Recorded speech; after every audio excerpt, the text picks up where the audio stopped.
Hello students, today we'll see carbylamine or isocyanide test.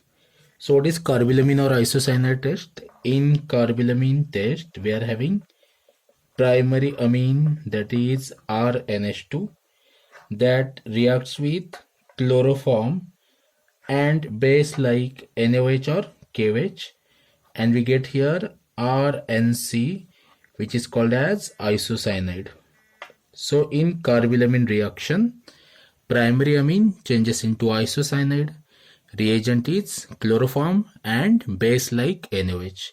अभी ये जो आइसोसाइनाइड है ये फाउल स्मेलिंग सब्सटेंस है, या फिर इसे बोलेंगे ऑफेंसिव स्मेलिंग सब्सटेंस, या फिर इसे बोलेंगे बैड स्मेलिंग सब्सटेंस.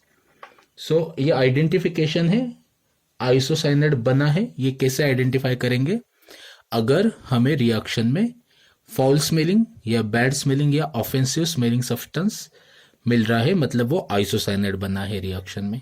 आपको एक चीज याद रखनी है, आइसोसाइनाइड टेस्ट पॉजिटिव बस प्राइमरी अमीन के लिए होता है. मतलब हम प्राइमरी अमीन को सेकेंडरी या टर्चरी अमीन से केमिकली इस टेस्ट से डिस्टिंग्विश कर सकते हैं. तो अभी इस रिएक्शन में अगर हम आर की वैल्यू ले रहे हैं CH3NH2, मतलब ये क्या बन गया? मिथाइल अमीन और मिथेनामाइन, बराबर. तो इसकी रिएक्शन किसके साथ करनी है आपको? Chloroform, that is CHCl3 in presence of KOH और NaOH एज ए बेस. तो क्या याद रखना है आपको? ये दो हाइड्रोजन हट जाएंगे और उसकी जगह कार्बन आ जाएगा, मतलब ये बन गया मिथाइल आइसोसाइनाइड, या फिर इसे बोलते हैं मिथाइल कार्बिलामाइन. मिथाइल आइसोसाइनाइड और मिथाइल कार्बिलामाइन. तो इस टेस्ट को कार्बिलामाइन या आइसोसाइनाइड टेस्ट बोलते हैं, जो कि बहुत इंपॉर्टेंट है. तो हमारे पास अगर प्राइमरी एलिफेटिक अमीन है या फिर प्राइमरी एरोमेटिक अमीन लाइक एनिलिन है, तो भी ये रिएक्शन दोनों के लिए पॉजिटिव मिलती है हमें. फिर से रिएजेंट क्या है हमारे पास? Chloroform and base like NaOH और KOH. Then what I told, the hydrogen gets replaced by the carbon atom, so we got here phenyl isocyanide या फिर phenyl carbylamine. What is the name? Phenyl isocyanide और phenyl carbylamine.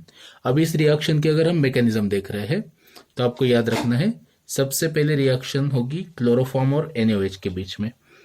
तो अभी हमारे पास chloroform है. Chloroform को हम इस तरह से लिखेंगे CHCl3, मतलब chlorine will be written in this way. और हमारे पास बेस है एक्वियस NaOH या फिर अल्कोहलिक NaOH, डजंट मैटर. ये ब्रेक किस होगा? Na+OH-. अब इस केस में हमें पता है क्लोरीन आर मोर इलेक्ट्रोनेगेटिव, तो वो इलेक्ट्रॉन अपनी तरफ खींचेंगे, तो उससे ये जो हाइड्रोजन है एसिडिक बन जाता है. तो एसिडिक हाइड्रोजन को बेस इलेक्ट्रॉन देगा और ये इलेक्ट्रॉन पेयर कार्बन पे शिफ्ट होने के बाद यहाँ से कोई भी एक क्लोरीन डिपार्ट करेगा. तो इससे हमें क्या मिल रहा है? ये इलेक्ट्रॉन पेयर कार्बन पे शिफ्ट होने के बाद एक लोन पेयर आ गई कार्बन पे, यहाँ से दो क्लोरीन है, इसे बोलते हैं हम डाइक्लोरोकार्बिन.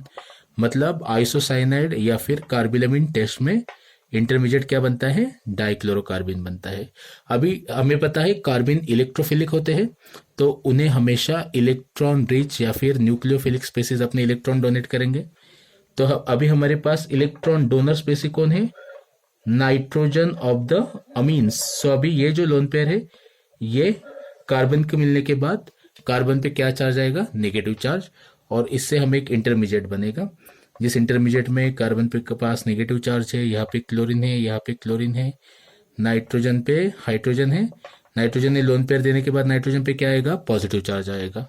अभी हमारे पास बेसिक मीडियम है, तो बेसिक मीडियम होने के कारण क्या हो सकता है?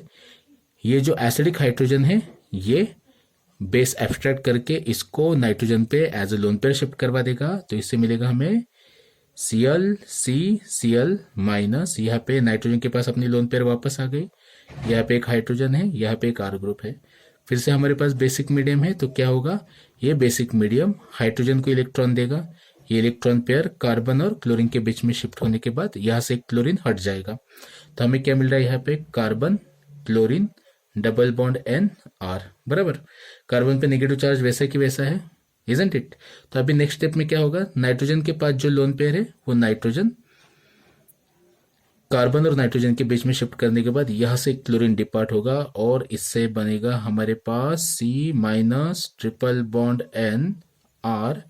लोन पेयर देने के बाद पॉजिटिव चार्ज आता है, मतलब इसे हम लिखने में कैसे लिखते हैं, R N C, that is called as isocyanide. It is written as a isocyanide. So that thing you have to remember, and that's all about isocyanide or carbylamine test. So thank you so much guys. Have a nice time. Take care.